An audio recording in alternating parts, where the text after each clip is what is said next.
ஓம் முருகா! வெற்றிவேல் முருகா! வேலுண்டு வினையில்லை, மயிலுண்டு பயமில்லை. என் அன்பு தங்கமே, உனக்குத்தான் சொந்தம். எனக்காக மட்டுமே படைக்கப்பட்டவர் என்று நீ நினைத்து கொண்டிருந்த ஒரு உறவு இப்பொழுது வேறு ஒருவருக்கு சொந்தமாக போகின்றது. இப்பதிவை நீ தனிமையில் அமர்ந்து முழுமையாக கேள் தங்கமே. உனக்கான விஷயம்தான் இது. உன்னிடத்தில் பேசுவதற்காகத்தான் உன் அப்பா நானே வந்திருக்கின்றேன். எனக்கானவர், எனக்காகவே படைக்கப்பட்டவர், என்னுடைய சொந்தம், என் வாழ்க்கை முழுவதும் வரக்கூடிய ஒரே சொந்தம் இவர் மட்டும்தான் என்று நீ நேசிக்கும் நபரை பற்றி பல விஷயங்களை கற்பனைகளாக கட்டி கொண்டிருந்தாய். அதை உன்னுடைய வாழ்க்கையிலும் செயல்படுத்த நினைத்தாய். நீ நினைப்பது போலவே அவரும் உன்னை உருகி உருகித்தான் நேசித்தார். ஆனால் சந்தர்ப்ப சூழ்நிலையால் இப்பொழுது நீ அவரை விட்டு பிரிந்திருக்கின்றாய். ஆனால் இன்னும் மறக்கவில்லை.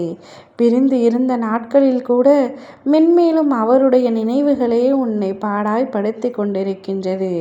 நீயே மறக்க வேண்டும் என்று முயற்சி செய்தாலும் அதில் நீ தோற்றுத்தான் போகின்றாய். உன்னால் மறக்கவும் முடியவில்லை, அவரை பற்றிய நினைவுகளை அழிக்கவும் முடியவில்லை, நினைக்காமல் இருக்கவும் முடியவில்லை. பாசம் வைத்தது என்னுடைய தவறா? இப்பொழுது பாசம் வைத்ததற்காக நித்தமும் அழுது கொண்டிருக்கின்றேன் அப்பா. எப்படியாவது என் சொந்தத்தை என்னிடத்திலேயே ஒப்படைத்து விடுங்கள் என்று நீ கேட்டுக்கொண்டிருக்கின்றாய்.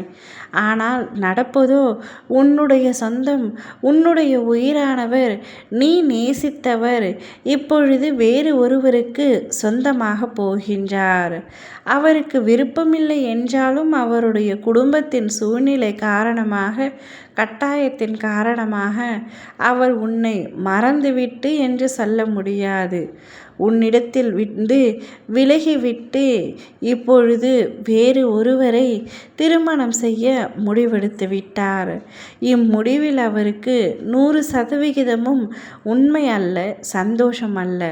ஆனால் வேறு வழியில்லாமல் அவர் இப்படி ஒரு முடிவை எடுத்து விட்டார். இவை அனைத்திற்கும் காரணம் உன்னுடைய முன்கோபம்தான். சில விஷயங்கள் தவறாக நடக்கும் பொழுது வார்த்தைகளை அள்ளி வீசி விடுகின்றாய். பின்பு அதை நினைத்து வருத்தம் கொள்கின்றாய். வார்த்தைகள் உபயோகிக்கும் பொழுது எப்பொழுதும் கவனமாக உபயோகிக்க வேண்டும் என்று நான் உன்னிடத்தில் பலமுறை கூறிவிட்டேன்.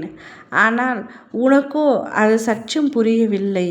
நீ வார்த்தைகளை பேசியதனால் இந்த பிரிவு ஏற்பட்டிருக்கின்றது. இப்பிரிவு நிரந்தரமான பிரிவாக மாறப்போகின்றது. உன்னுடைய சொந்தமானவர் இப்பொழுது வேறு ஒருவருக்கு சொந்தமாக போகின்றார். மனம் தளர்ந்து விடாதே, மனம் உடைந்து விடாதே.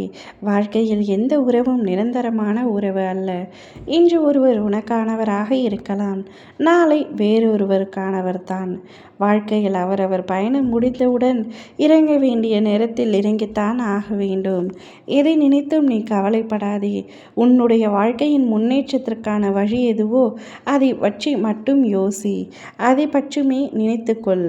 நிச்சயம் உன் வாழ்க்கையில் நீ மகிழ்ச்சியாக சந்தோஷமாக இருப்பாய். ஓம் முருகா! வெற்றிவேல் முருகா!